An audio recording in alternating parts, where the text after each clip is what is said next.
Olá, sou Mônica Ramos. Começa agora mais um programa Gente do Rio.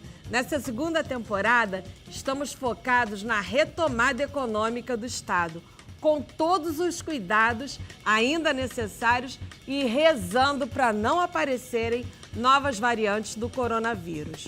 Hoje, vamos falar de dois setores que se revelaram absolutamente essenciais na pandemia: a gastronomia e o audiovisual. E refletir como empreender nessas áreas. Mais do que isso, como gerir pessoas e incentivar novos empreendedores. Vamos pensar sobre isso com Gente do Rio em dose dupla. Temos dois entrevistados. O que tem a ver um chefe de cozinha e um produtor audiovisual? É mais difícil montar um restaurante ou uma produtora de vídeo? O que os nossos dois entrevistados hoje têm em comum é a preocupação de fazer um trabalho que tenha relevância social e também formar as novas gerações nas áreas em que atuam. Estou falando de João Diamante, chefe de cozinha, e de Leonardo Ed, presidente do Sindicato da Indústria Audiovisual. João atua no espaço Minha Casa, é embaixador do Circuito Gastronômico de Favelas e criador do projeto social Diamantes na Cozinha. Leonardo é fundador da Urca Filmes, vice-presidente da Federação das Indústrias do Estado do Rio de Janeiro e criador de um programa de estágios para formar novos talentos. É com essas duas feras que eu converso hoje. Muito bem-vindo, João Diamante, chefe de cozinha. Bem-vindo também, Leonardo Ed, presidente do Sindicato da Indústria Audiovisual, né? Isso. Muito obrigada pela presença de vocês, viu? Obrigado a vocês. Obrigado pelo convite aí. Leonardo, a pandemia mostrou que a indústria do audiovisual é setor de produto de primeira necessidade, né?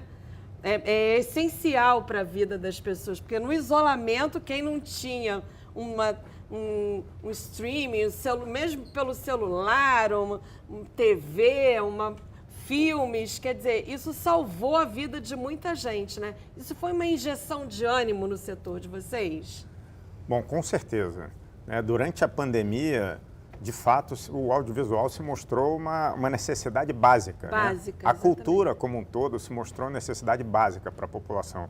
E só assim que, como você bem falou, salvou a vida, né, da sociedade. Porque imagina você ficar trancado em casa sem ter o que fazer, sem ter um livro para ler, sem ter um filme para assistir, uma cultura para consumir. Uma série, né? Que é uma coisa hoje que está muito popularizou muito, né? Exato. As séries são as atuais novelas, né? Exatamente, exatamente. Tanto que as plataformas estão começando a fazer novelas também. Então, só o streaming aumentou em 30% o número de assinantes durante a pandemia. E é muita coisa. E eu acho que a sociedade entendeu, de fato, a importância do audiovisual.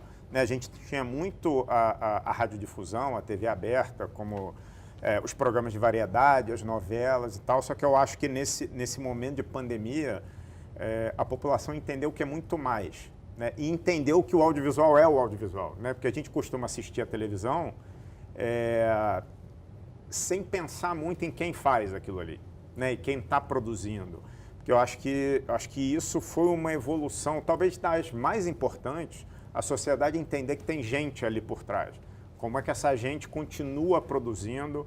Por exemplo, teve canais, né, de TV aberta e tal, que tiveram que reprisar conteúdo porque não podiam, de fato, produzir por causa da pandemia. Isso a gente vai falar daqui a pouco, né? Que foi uma coisa contraditória, né? Ao mesmo tempo que estava super em voga e as pessoas, vocês não podiam fazer novas produções porque não tinha como filmar na rua, né? João, a gastronomia aconteceu a mesma coisa. Quer dizer, a gastronomia, a comida sempre foi uma coisa muito social, né? As pessoas se reúnem geralmente o quê? Para comer e beber. E aí na pandemia não podia fazer isso e vocês tiveram que se reinventar também, né? Na verdade, primeiramente, a comida é necessidade básica, né? Acho que é necessidade básica e é um direito que está na Constituição. Então, primeiramente, pensando em comida é necessidade básica, muitas pessoas ficaram sem comer. E isso foi difícil. E através do projeto Diamante na Cozinha, nós fizemos algumas ações que conseguimos ajudar muitas pessoas. Somam mais de 18 toneladas de alimentos doados, fora todas as quentinhas. No restaurante, a gente teve que se reinventar pelo modelo, toda a maioria ali do setor de A e B aderiu ao delivery, que hoje acaba representando um percentual legal dentro do faturamento total. Quanto que está esse percentual e se você avalia que isso vai ficar? Com certeza isso fica, mas na época, quando a pandemia estava muito afinco ali, muito forte, ali já representava quase da sua totalidade, porque ninguém saía de casa, então se você não tivesse delivery, hoje deve representar uns 15%, 20%, 18% do faturamento total. Mas é uma ferramenta importante, tanto pelo conforto e tanto também para você manter, porque muitas pessoas foi difícil aderir o delivery por várias situações. Até porque a comida, como você fala, social, a pessoa gosta de sair, a pessoa gosta de estar, a pessoa gosta de fazer aquele ambiente da mesa e tudo mais. Só que na época pandêmica ninguém poderia fazer isso e acabou tendo que transferir uma experiência gastronômica para dentro da casa da pessoa. E foi isso que aconteceu. Então foi uma mudança de comportamento do mercado necessária, isso que acabou mantendo diversos empreendimentos do setor de A e B, de alimentos e bebidas, e é uma coisa que veio para ficar. Então todo empreendimento, todo restaurante que tem a comida ali que se preze, já pensa na sua construção em ter uma saída de delivery. Então isso foi uma coisa também que ficou. Virou uma coisa obrigatória, meio que né? obrigatório. Tu está com o teu estabelecimento, já está com a tua operação girando, já tem gente trabalhando, então você já escoa mais uma parte do seu faturamento, dividindo ali dentro de um delivery. Leonardo, apesar desse status preponderante que vocês ganharam, né, depois da pandemia, durante a pandemia, até agora que ainda estamos, né, na pandemia, ainda existe muito preconceito e muita desinformação, muitas pessoas que acham que o setor de audiovisual vive, segundo eles, né, uma dependência meio que parasita das leis de incentivo, né? Sim. E como é que você responde a isso? A gente tem feito já há quase 10 anos, a gente vem trazendo informações corretas sobre essa indústria. Né? A gente parou de chamar de setor, segmento, porque é uma indústria de fato.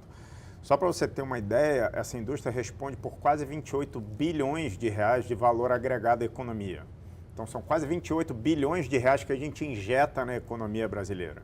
Né? A gente já chegou a 0,5% do PIB. A gente é muitas vezes maior do que a indústria farmacêutica, inclusive.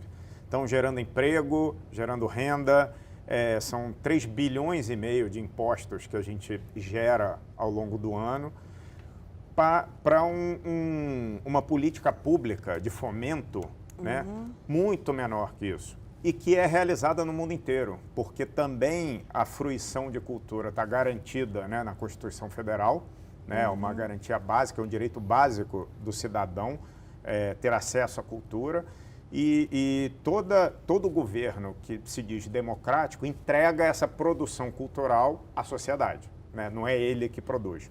E para isso existe o fomento. Como existe fomento e renúncia fiscal à indústria automobilística, à metalmecânica, enfim, a toda a indústria de plásticos, enfim, a toda a indústria que aí existe. Então, a gente procura trazer essas informações, né, as informações corretas, que, na verdade, o retorno para a sociedade é muito grande. No mundo inteiro, de novo, inclusive nos Estados Unidos, né, que é o grande bastião do liberalismo aí, mundial, o investimento do governo em Hollywood e na produção independente americana é bilionário por ano, porque é aí que você divulga a sua cultura. E hoje, sem limites físicos, né, para distribuição do conteúdo audiovisual, o que faz um país crescer é a sua cultura, é a divulgação da sua cultura, é a divulgação do seu idioma, é a divulgação o famoso soft power. Né, o que a gente chama de soft power, que principalmente Estados Unidos e Inglaterra fizeram muito ali depois da Segunda Guerra, e China faz, Índia faz, tudo através do seu audiovisual. Então, isso é uma questão que a gente conta com os meios de comunicação para trazer essas informações e a gente emprega aí mais de 350 mil pessoas por ano. Qual é a importância dos brasileiros, da produção brasileira para esses conteúdos? O Brasil hoje é o segundo maior mercado do mundo das plataformas. Fica ali entre segundo e terceiro. Mas mercado consumidor? Mercado consumidor. Sim. Então, o que acontece? Agora, de produção. De produção. As plataformas, elas entendem, sempre entenderam. Vamos pegar a radiodifusão, o que tem? É conteúdo brasileiro na radiodifusão. Não adianta você ter conteúdo estrangeiro, só conteúdo estrangeiro, porque o brasileiro quer se ver na tela. Então, essas plataformas que estão chegando agora começaram a entender isso e estão fazendo os conteúdos locais, que é o que realmente faz sucesso. Tem todas aquelas séries grandes, americanas, inglesas e tal, que fazem sucesso, mas o que realmente traz assinantes, traz engajamento é o conteúdo brasileiro. A gente ainda está encaminhando para ter uma quantidade relevante de conteúdos brasileiros nas plataformas, mas já estamos evoluindo. A gente tem, para o ano que vem, que é um ano de retomada, de fato, 2022, a gente tem aí uma possibilidade de 700 milhões ou quase R$1 bilhão de investimento só das plataformas em produção brasileira. Então, já a gente vai ter uma quantidade muito relevante de séries nas plataformas, que também escoa para os canais, né? Ou vice-versa. Essa questão das janelas tem sido muito interessante, que você tem plataformas que têm canais abaixo delas e tem plataformas que a gente chama de puro sangue, que é só plataforma digital. Então, esse movimento todo, com a pandemia, acelerou talvez 10 anos em um, né? Mas está tudo se reajustando essas janelas e eu acho que isso só favorece o consumidor, o povo brasileiro. João, a gente estava falando aqui da produção de conteúdo, das séries. Um dos programas que fazem mais sucesso, tanto nas TVs pagas como nas abertas, são os programas de culinária, né? Aqui na Band nós temos o The Chef, o Masterchef. Qual a importância desses programas para a difusão da atividade de vocês? Porque agora ser chefe virou uma coisa muito mais popular, né? É como o Leonardo falou, eu acho que é não só da profissão, mas como uma cultura, né? Como comer, por que comer, de que maneira comer, é educativo, é cultural. E essa é a importância de qualquer programa de televisão, sobretudo quando você fala de uma profissão que é uma profissão que está sendo desenvolvida agora no Brasil. Enfim, se contar de história, no Brasil quem cozinhava eram pessoas pretas escravizadas que ficavam numa parte da casa e ninguém dava valor para isso. E aí, a partir de um momento que uma parte da sociedade entendeu que aquilo ali daria uma rentabilidade financeira, começou a assumir essa parte, começou a ganhar protagonismo. E aí o Brasil começa a engatear, né? O Brasil deve ter 20 anos, 25 anos mais ou menos aí, de profissionalismo dentro de cozinha. E as pessoas querem saber, uma que ela quer saber o que ela está comendo, outra elas querem melhorar essa atividade do fazer, essa curiosidade. E essa atividade dentro da cozinha é um entretenimento, né? Porque você tem um lugar de alta pressão, que você precisa entregar um trabalho bem bacana, e isso prende muita atenção do telespectador. Às vezes, até quem não sabe cozinhar gosta de ver, né? Exatamente. É o meu caso, né? Então, assim, você fica ali preso ali por vários motivos, e é educativo e é cultural, porque ali você aprende como se alimentar, tipo de alimentos, produtos que você nunca viu, como você preparar um alimento na maneira correta, da técnica correta, para ficar suculento, para você não perder nutrientes. Então é educativo, essa é a importância de um programa como esse. Além de ser entretenimento, a questão cultural e educação faz total sentido e é fundamental, porque eu vou falar para você assim, se eu falo assim, eu estou comendo lasanha, macarrão, para qual país eu estou indo? Lasanha e macarrão. Itália. Se eu falo para você, eu estou comendo peixe cru. Japão. Então, assim, eu não estou falando qual país, eu estou mostrando qual é o alimento, você já está falando, é a cultura, é a arte e a educação. Essa é a missão que tem a televisão, é a missão que tem um programa como esse voltado à gastronomia, de dar cultura através da imagem, através ali, de uma forma leve, de uma forma prazerosa, não de uma forma maçante. E um outro status também para quem cozinha, né? Sim, sim. Isso tem umas controvérsias, porque na televisão ele mostra uma parte mais talvez mais cultural, mais educacional, tem a parte mais dura, porque a realidade séria da cozinha ali do dia a dia é uma realidade um pouco mais real. Só que dá para você ver que tem pressão, que tem suor, que tem muito trabalho, que você se queima, mas que mostra uma realidade ali da cozinha que é duro estar ali todo dia, mas que tem um lado do prazer quando você apresenta seu trabalho para alguém e a pessoa fala, nossa, que incrível, isso está muito gostoso. Leonardo, você defende um modelo sustentável para a indústria do audiovisual, né? Explica para a gente esse conceito de modelo sustentável. Existe um modelo sustentável que pode funcionar aqui, que a gente busca, né, que trata a política pública, que tem a política pública como base, ou seja, de desenvolvimento da indústria local, no caso a brasileira, considerando todo esse ecossistema econômico. Então você tem uma injeção de capital privado junto com uma injeção de fomento público que é retroalimentada. A gente tem uma CID, né, que é uma taxa que chama Condecine, que é algo que só os empresários do setor pagam. É uma taxa, cada filme, cada série, cada obra audiovisual que é distribuída, se paga uma taxa. E essa taxa é recolhida pelo governo federal e ela precisa, assim como toda CID, precisa ser investida num lugar específico, que é o desenvolvimento da indústria audiovisual. Então hoje, se você olhar o ecossistema de fomento da indústria audiovisual, mais de 90% vem de uma taxa que nós mesmos pagamos, como se fosse um imposto nosso, que nós mesmos pagamos. Então, a gente paga essa taxa reverte para o desenvolvimento da indústria audiovisual, gera mais essa taxa que vai tendo um ciclo virtuoso.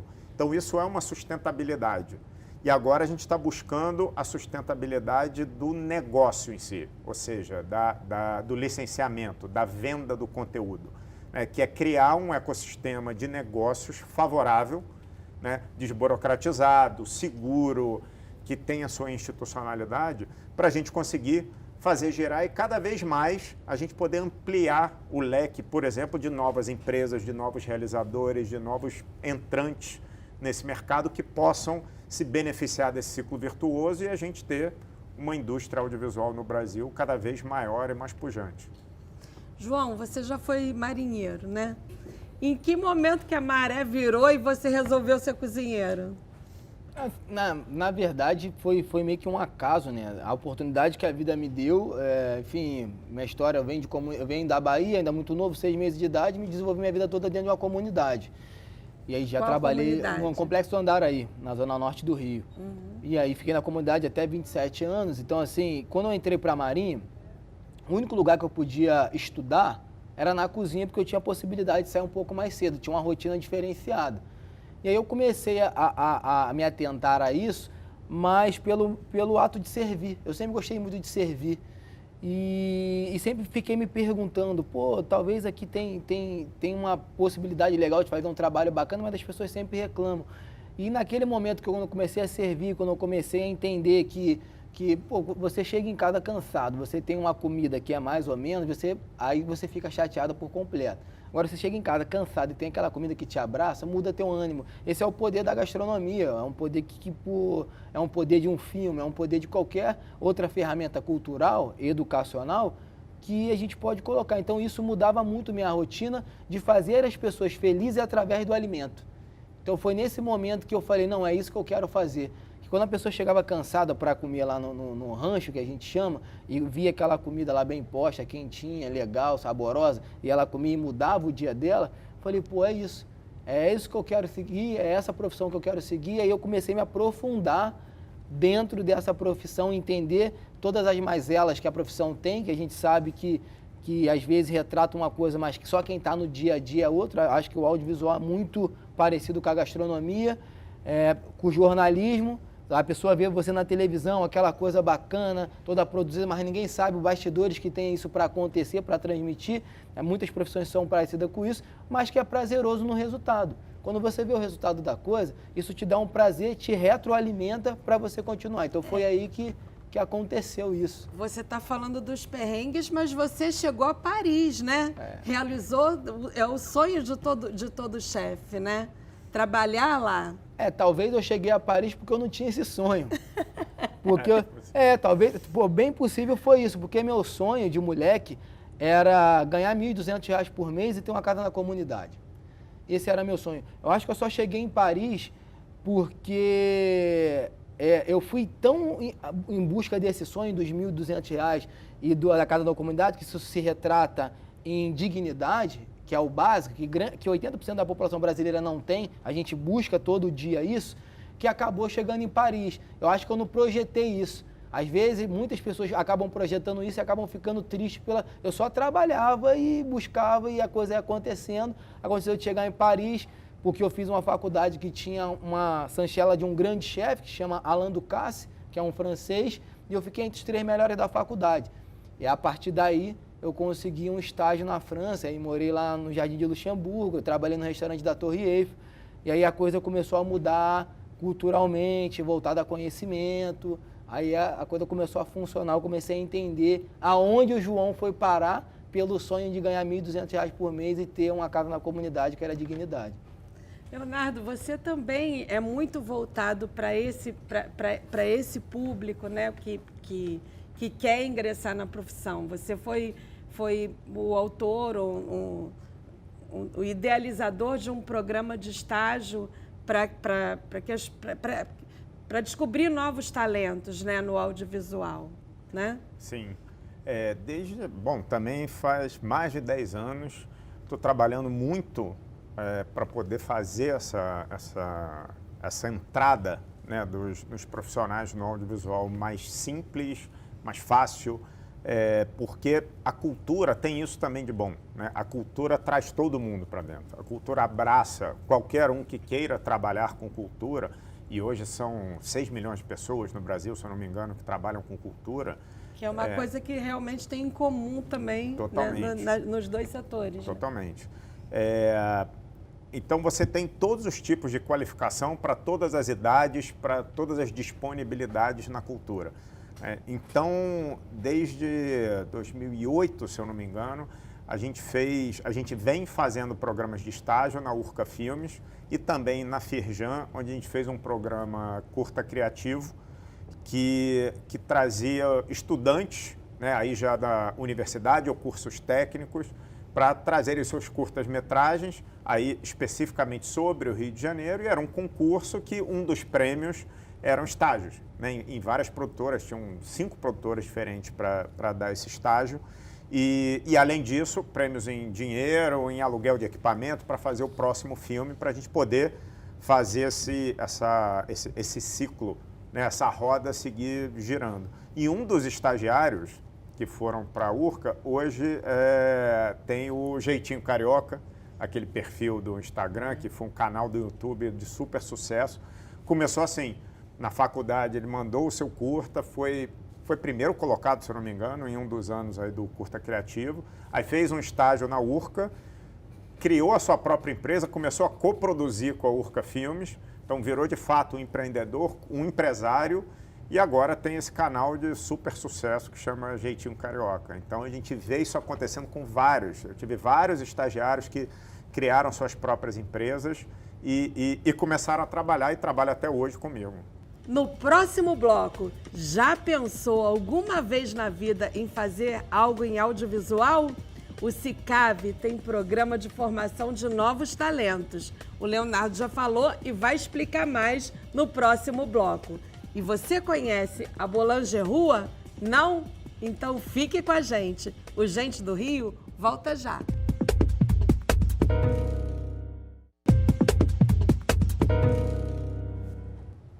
Estamos de volta com o Gente do Rio. Hoje conversando com João Diamante, chefe de cozinha, e com Leonardo Ed, presidente do Sindicato da Indústria Audiovisual.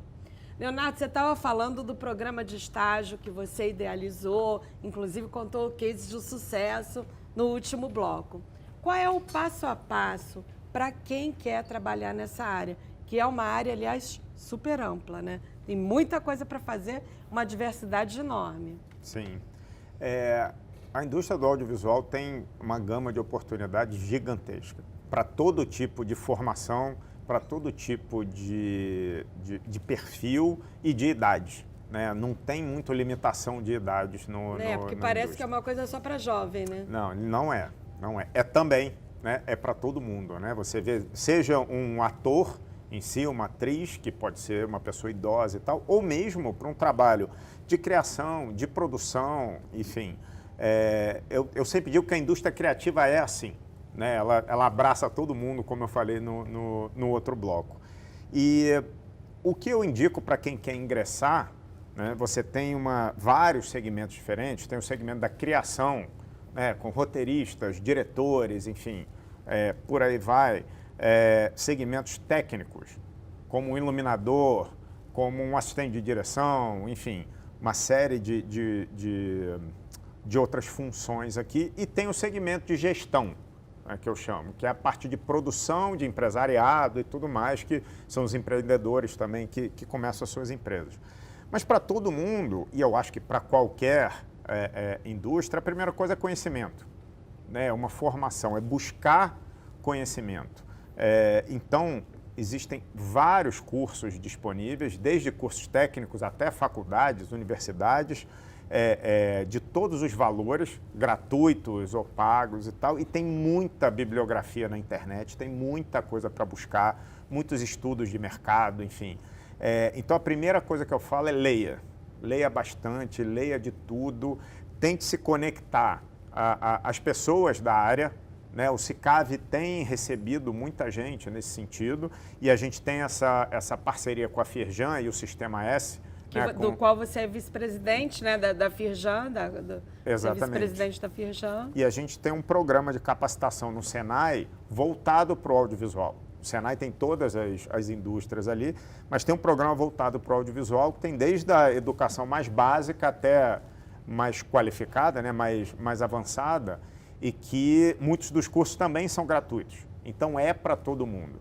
Então, o que eu indico, primeiro passo, temos que nos capacitar, temos que ler e, de novo, não só para o audiovisual, né? Para qualquer coisa que a gente queira fazer na vida. Para tudo, né? Como o João, né? Foi para a cozinha porque queria estudar e acabou em Paris. Exatamente. Aliás, eu queria te perguntar, você acabou em Paris, chegou ao ápice, conquistou o que quis ou o que planejava, mas nunca esqueceu das suas origens, né? Não, nem pode.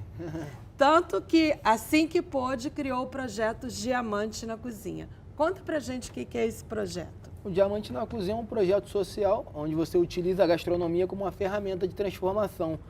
A ideia de todo projeto social é a mesma, é incluir, é inserir, é educar, é dar oportunidade. Então, assim, o Diamante na Cozinha ele só tem uma ferramenta que está muito em alta hoje, que é a gastronomia.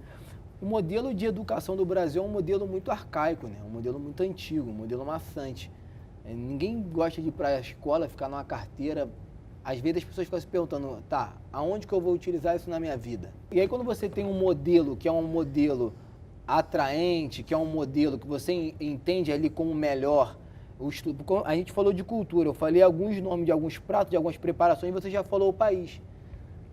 Eu sou o que sou pela gastronomia, quem me alfabetizou foi a gastronomia. Se eu falo hoje um pouco melhor o português, se eu conheço alguns países sem sair do meu país, se eu conheço algumas culturas sem sair do meu país, foi a gastronomia que me permitiu de uma maneira alegre, de uma maneira leve, só através da cultura alimentar.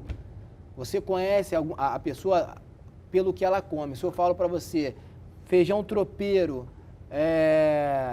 angu, couve, aí você vai falar Minas. Se eu falo para você acarajé, enfim, vatapá, caruru, Bahia, tá vendo como que a gastronomia te ensina? Desde quando você nasce até toda a tua trajetória, por onde o estropeiro passou, aonde os portugueses chegaram. Então tem tudo a ver, é uma forma leve. Então por isso o Diamante na Cozinha. Diamante na Cozinha ele está ali para alfabetizar, para inserir, para incluir as pessoas através da gastronomia. E fica uma coisa leve.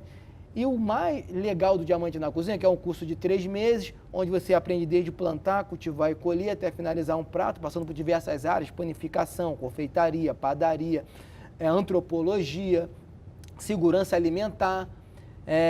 Muitas pessoas que entram, às vezes, não querem nem ficar na área da gastronomia. Estão numa depressão profunda, acontecendo alguma coisa em casa, não sabe o que vai fazer e busca a gastronomia. E chega lá, se tem um ambiente tão acolhedor que ela fala, chefe, eu não quero ser cozinheira, eu não quero ser empreendedora no ramo da gastronomia, eu não quero ser confeiteira. Cara, eu me senti bem.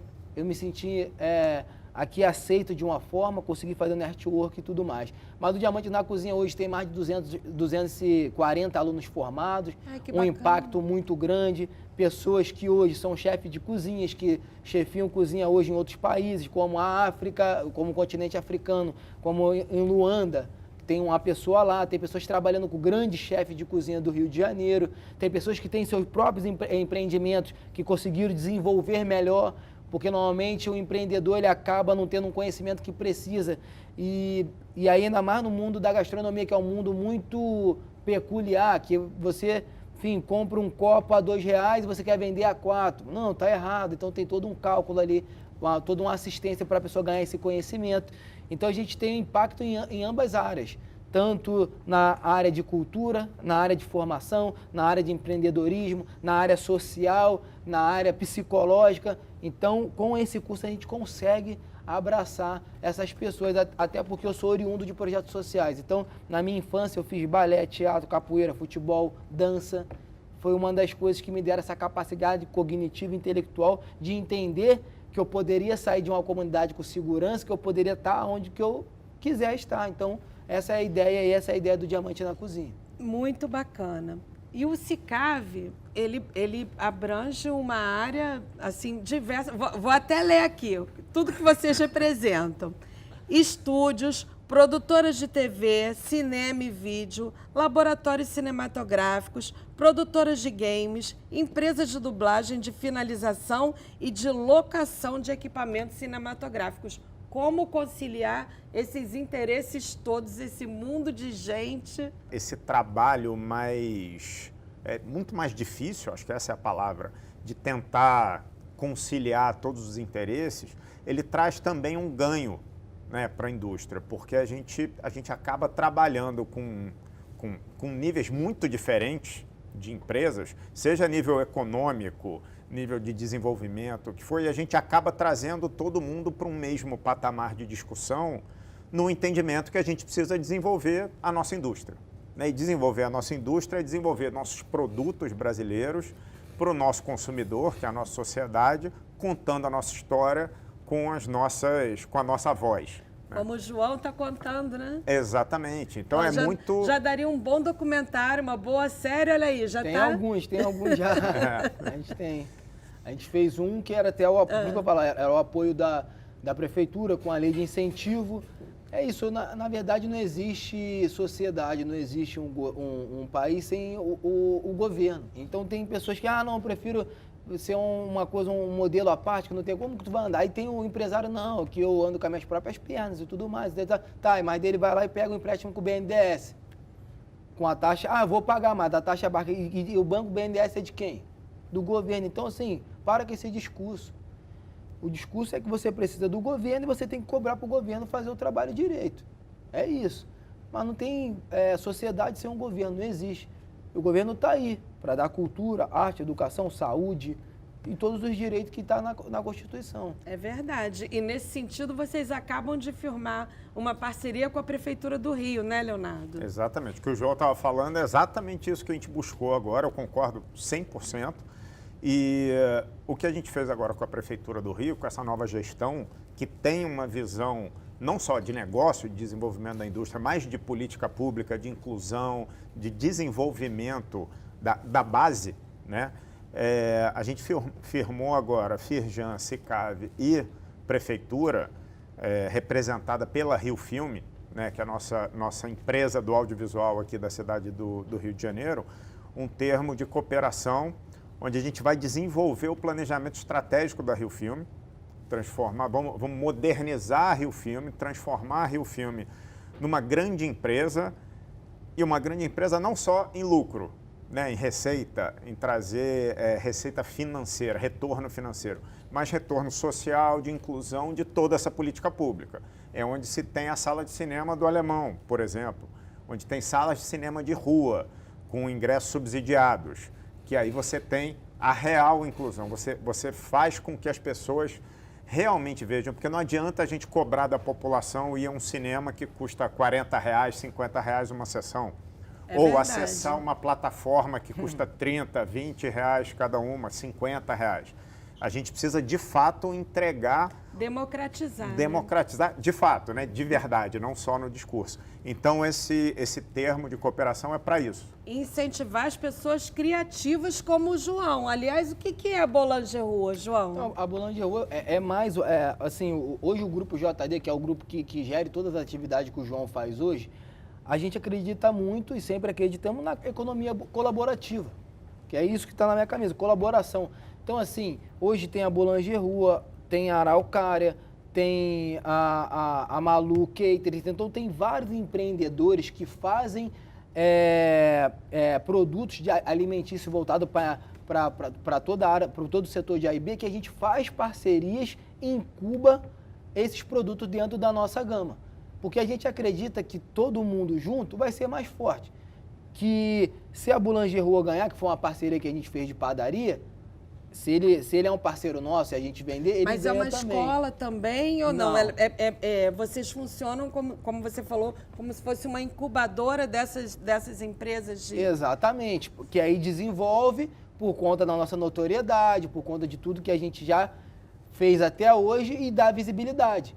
Assim para outros pequenos empreendedores, até para empreendedores que saíram do próprio Diamante na Cozinha, que a gente acaba agregando. Por exemplo, procura muitas pessoas, João, eu queria que você fizesse um evento de catering, eu queria que você fizesse um evento particular, eu queria... Então, hoje a gente tem uma listagem de pessoas que trabalham com isso, que tanto pequeno empreendedor como a Boulanger Rua, que a gente agregou, como a Araucária, que a gente agregou, como outros produtores, a gente faz um case, ó, a gente tem esses pequenos empreendedores e a gente consegue fazer essa economia colaborativa que hoje, na pandemia, isso ficou mais escancarado. Mas que isso já deveria ser fomentado. Acabou ficando mais escancarado. Vocês têm quantas empresas nesse grupo aí, vamos dizer, essa holding? JD. Assim, indiretamente, fazendo esses campos, a gente pode dizer que tem mais de 30 empresas, com certeza, Olha que legal. indiretamente. E todas elas oriundas ou do seu projeto social ou de comunidades? Ou de relação, porque, por exemplo, hoje o João Diamante acabou virando um produto, acabou virando uma marca. Vamos dizer lá, antigamente o João Diamante era um cozinheiro, mas através do conhecimento e tudo mais, as pessoas entenderam que hoje, até modelo me colocaram. Então, assim, hoje o João é modelo. A gente vai falar sobre isso. Faz de moda. Hoje o João é apresentador de programa. Hoje o João é consultor gastronômico, é chefe de cozinha. Então, tem vários... E aí, isso a gente consegue agregar várias pessoas dentro desse segmento. Até porque você não vai conseguir fazer tudo isso. E aí, quando você agrega uma pessoa que talvez não tenha uma oportunidade dentro da grande indústria, você impacta diretamente na pessoa e na ramificação que ela traz. Porque um pequeno empreendedor, ele impacta diretamente em várias outras pessoas. Então, a gente acredita nessa economia colaborativa. Como ser entusiasta num cenário tão desafiador como o que a gente... O meu sonho era R$ 1.200 e ter uma casa na comunidade. Eu já passei muito disso. Agora é só compartilhar e contribuir de alguma forma para a sociedade melhorar. Eu sempre... o meu paralelo, o meu pensamento é voltar no que era meu sonho. João, qual era seu sonho? Meu sonho era esse. Eu já consegui. Eu vou de novo na camisa do João. É colaboração. É a gente estar junto, é a gente ter um companheirismo, a gente ter empatia, a gente acreditar. Porque é muito difícil acreditar o tempo inteiro, né? Mas quando a gente tem amigos, parceiros e colaboração, a gente vai equilibrando isso, né? A gente está num problema muito sério de autoestima nesse momento, né? Não só na situação do país, mas na pandemia, tudo que está acontecendo com o mundo agora. Então, todo o nosso trabalho, acredito que do João também, é para elevar a autoestima das pessoas. Porque aí sim você tem um combustível para poder seguir, para poder acreditar. E sempre quando eu estou conversando ou fazendo uma entrevista, alguma coisa, eu tento trazer uma colocação que é o seguinte: você pode, se você quiser, você pode. E como o João fez, ele não queria ir para Paris, ele queria uma meta aqui. E ele passou, e passou muito. Quando você joga lá para frente, eu quero ser milionário. Isso não vai acontecer, você não vai nunca chegar ali. Você tem que ter metas que você possa cumprir. Um plano de preferência de curto prazo, porque senão a sua autoestima vai vai caindo. Você não vai cumprindo, vai demorando, vai caindo. Isso serve para qualquer coisa. Isso serve para a nossa casa, para o nosso cantinho, para a nossa empresa, para a nossa vida. Então, assim, todo mundo pode, precisa acreditar, é acreditar em você mesmo, antes de tudo, antes de acreditar nos outros, você precisa acreditar em si e tentar botar a autoestima lá para cima. E por falar em metas, no próximo bloco, quer saber como se tornar um produtor de games? E você conhece um dos empreendedores brasileiros mais brilhantes com menos de 30 anos? Fica com a gente que no próximo bloco eles vão falar. O Gente do Rio volta já.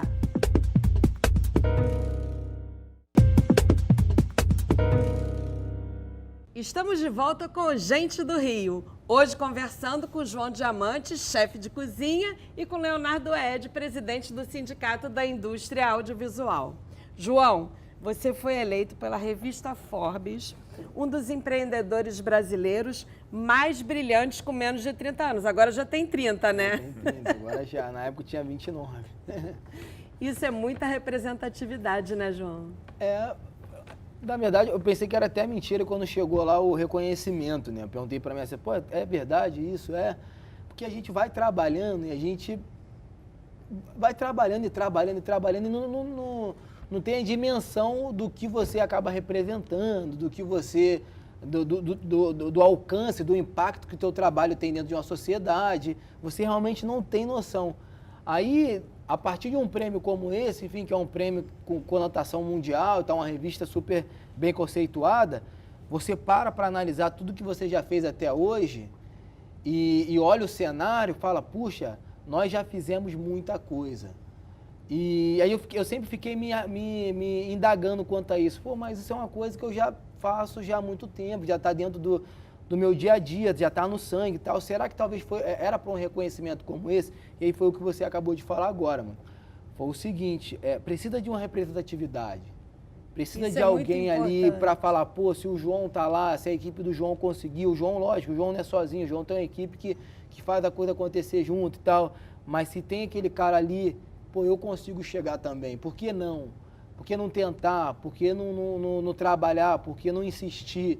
Então eu fiquei feliz por isso, por ser esse jovem um exemplo para uma sociedade que já é tão sofrida, né? Que ganha tanto, que está apanhando todo dia, que está matando uns 5, 6 ali, todo dia ali levantando muito cedo e indo dormir tarde. Então representa muito, eu fiquei feliz com o reconhecimento, com esse e outros prêmios que a gente já teve. E a gente vai continuar trabalhando, independentemente de prêmio ou não, o trabalho vai continuar sendo feito. Porque aquele elo de ligação de onde eu saí, de onde eu vir e aonde eu quero chegar já está muito traçado. Então isso facilita muito para a gente continuar desenvolvendo um trabalho. Mas acho importante sim o reconhecimento, não só pelo João, mas o trabalho de qualquer pessoa tem que ser reconhecido e ser ali literalmente exposto para que outras pessoas tenham esse incentivo que o Leonardo acabou de falar, tem esse gás, que está todo muito, muito para baixo, assim. Quando você vê um cara que sai do Nordeste, do interior, mãe solo, preto, 2 filhos no colo, carona de caminhão, vem para o Rio de Janeiro, desenvolve a vida dele toda dentro de uma comunidade, desigualdade, tiroteio, e consegue entrar para uma lista conceituada, vale acreditar. Eu queria que você fizesse uma análise assim, da atual situação dessa indústria e quem quer ingressar. Quem quer ser um produtor de game, o que precisa fazer? A questão é a formação. Né? Óbvio que o game, como os jovens já estão muito acostumados. Jogam muito, né? Jogam o tempo inteiro, desde a infância, né? Porque o game não é só o jogo eletrônico, né? É todo tipo de jogo. Essa gamificação da vida, ela já vem naturalmente para todos nós, desde a infância.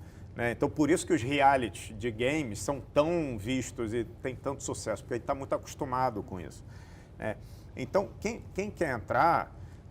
e os games cada vez mais têm sido, têm chegado perto do audiovisual, tanto que hoje a gente considera a indústria de games como indústria audiovisual, tem uma interseção muito grande, você tem roteiros, você tem personagens, você tem todo o figurino, a arte e tudo mais, e são indústrias irmãs, né? Porque você vê, toda Hollywood inteira hoje é games. Todos os filmes de Hollywood têm games ou vêm de games. Né? Então, quem quer entrar, Primeiro, é estudar, obviamente, é entender que caminho vai seguir, porque você tem todo o caminho da tecnologia, do desenvolvimento, ainda mais com os aplicativos todos, o telefone, tudo isso que hoje está sendo popularizado. O inglês ainda é a principal, o idioma obrigatório e tal, mas tem algum outro? Na verdade, bom, inglês e espanhol são dois idiomas que realmente quase pegam a totalidade, pelo menos do Ocidente. Mas hoje, com a linguagem do digital, isso já ficou para trás. Óbvio que é importante você aprender outro idioma, óbvio que você vai mais longe, mas hoje, com o ambiente digital, inclusive com os aplicativos de tradução, hoje tem aplicativo de tradução simultânea que você viaja com ele, né? Muito Você bom, conversa porque ficou assim. mais inclusivo, Ficou né? mais inclusivo. E os games, como você passa por uma questão de desenvolvimento, ou de tecnologia, ou criação daquele ambiente, de um mundo dos personagens e tal, também é mais inclusivo nesse sentido. Né? Porque você não precisa necessariamente saber inglês. Você pode desenvolver uma coisa em português. E se você vender para uma empresa americana, por exemplo, eles vão traduzir e vão colocar no mundo inteiro. E, de novo, com a tecnologia, hoje é muito mais fácil. A gente vê as plataformas, né? Antigamente era um custo gigantesco para eu pegar um filme meu em português e lançar nos Estados Unidos. 99% das produções eram inviáveis nesse sentido. Hoje não. Hoje, com a tecnologia, nas plataformas, você tem lá, às vezes, 30 idiomas diferentes. Então, também o consumidor se acostumou.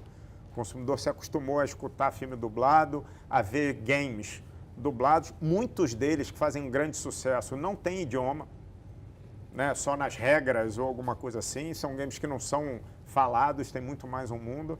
Então, acho que tem uma oportunidade muito grande aí e tem essa transversalidade audiovisual e games que também é muito interessante. João, conta um pouco da sua experiência como modelo.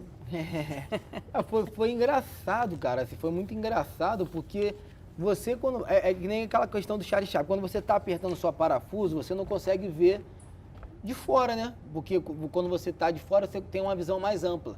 Tem uma visão panorâmica um pouco mais ampla. Tu tá ali sempre fazendo aquela coisa e quando a minha equipe me trouxe isso, João, assim, a gente precisa abrir esse leque. Precisa te tá, mas de onde vocês me... Pô, eu te vejo na moda, mas sério? Moda e tal? É assim, eu acho que é isso, não tem um padrão, não existe essa coisa do padrão. O teu jeito tem o seu padrão, cada um tem um jeito e cada um vai ter um padrão. E o que você acha? Olha, eu topo, não sei se eu vou ter jeito para fazer a coisa. Num primeiro momento eu tive aquela resistência, mas depois eu fui e a gente começou a fazer trabalho para algumas marcas até que tem uma expressão legal. E eu comecei a curtir isso. E até porque, aí mais uma vez, a questão da representatividade, isso abre a mente de outras pessoas. Pô, ó o João que é cozinheiro, mas está fazendo moda, está dando palestra, tá apresentando um programa agora, está entrevistando uma pessoa. Então, assim, isso mostra que cada vez as profissões estão transversais. Agora você é um jovem negro, de origem humilde. Chegar onde você chegou é uma exceção, né? Você enfrentou o racismo em algum momento? Não, enfrento. O racismo é diário, é estrutural, né? É difícil você quebrar isso do tempo, sei lá, o Brasil tem 500 e poucos anos. O racismo aconteceu, a escravidão ali real aconteceu 300 e poucos anos. E aí tem mais tempo de escravidão real do que do Brasil, de libertação, que é uma aspa que a gente abre, que a gente sabe que não foi liberto totalmente sobre essa questão. Então, até você quebrar essa estrutura, o racismo, o machismo e tudo que a gente sabe que tem de preconceitos e tal, até você quebrar essa estrutura, porque o Brasil foi criado em cima desses privilégios e desse preconceito e tudo mais. Até você quebrar, é um processo lento, a gente vê que está avançando, a coisa está acontecendo, mas muitas pessoas precisaram morrer para ter o João Diamante aqui. Então eu tenho essa obrigação, eu tenho esse dever de acelerar essa questão do racismo para uma evolução cultural, intelectual, humana, societária e de todos os outros preconceitos. A gente tem essa missão, a gente tem essa obrigação de fazer isso. Porque para o João estar aqui hoje, quantas pessoas não morreram? Para a gente estar aqui hoje discutindo, falando, conversando, colocando isso em pauta, que muitas das vezes é cerceado, é deixado de lado, é abafado. Então, assim, a gente precisa discutir sobre isso, a gente precisa falar sobre isso. Do momento que você pensa, que vocês imaginam que o racismo é coisa de pessoas pretas, está errado. No momento que você entende que todo mundo tem que discutir sobre isso, não existe o racismo, entendeu? né? E que existe, que tem que estar em pauta, a gente começa a ir para um lado você fala mais muito isso democrático. nas suas palestras? De vira e mexe, na minha palestra, na minha rede social, no meu dia a dia, isso tem que estar a todo momento em pauta, porque isso é uma realidade. Isso não é uma coisa que, não, aconteceu há não sei quantos atrás. Não, isso acontece hoje, nos dias de hoje. Então a gente tem que estar sempre em pauta. O racismo não tem que estar em pauta no dia 20 de novembro, tem que estar em pauta todo dia. É verdade. Você também é palestrante, Leonardo. Que mensagem você procura levar nas suas palestras?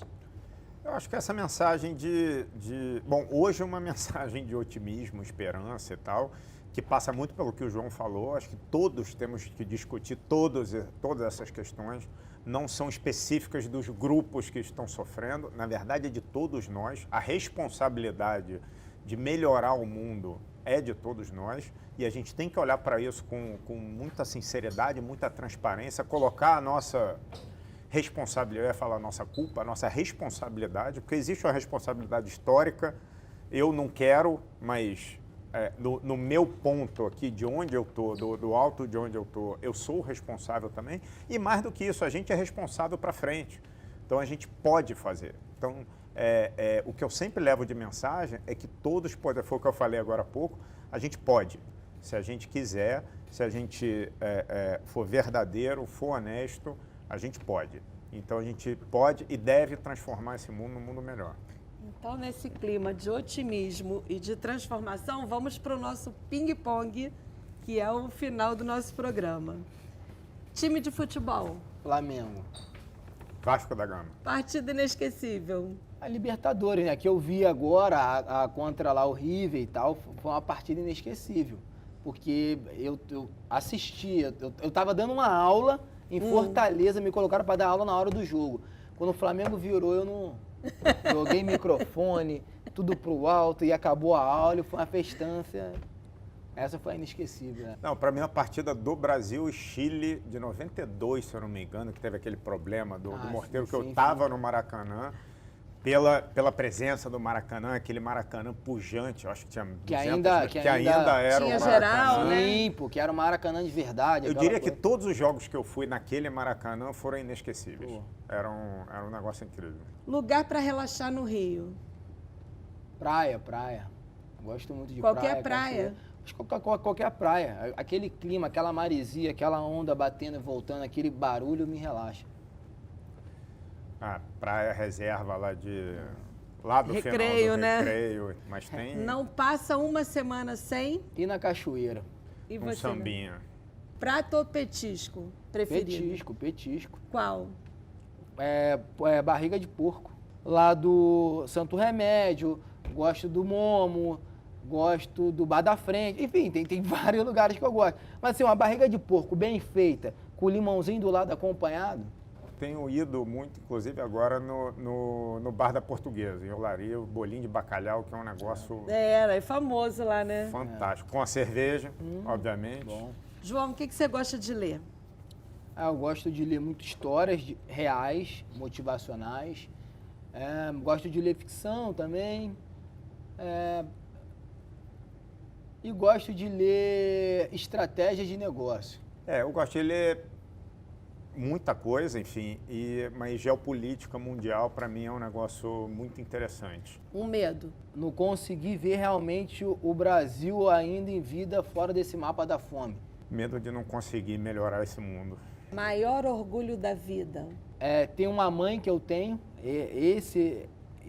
o João está aqui por conta da mãe que tem. Como esse é o nome o maior, dela? Elilde de Oliveira Santos. Esse é o maior orgulho da vida. É ter uma família unida, os dois de pai e de mãe, e ver meus dois filhos crescendo como pessoas incríveis. Um sonho. que o mundo seja melhor, de fato, mais igual, e que a gente possa conviver em paz, mas na paz real. Né? Não é, não pode dar tiro aqui, na paz real, que a gente realmente consiga se assumir como uma sociedade com empatia e com consideração entre todos nós. Eu compartilho desse sonho, é basicamente isso mesmo. É a paz de espírito, realmente de você, não, a coisa está acontecendo, eu não preciso ter milhões a mais do que o outro, eu preciso ter o mínimo para conviver bem. Então, acho que é isso. Muito obrigada pela participação dos dois. Obrigado Foi a muito vocês. legal, muito Obrigado bom. pelo Foi convite muito aí. bom mesmo conversar com vocês. E o Gente do Rio fica por aqui. Mas na semana que vem tem mais. Até lá, um beijo.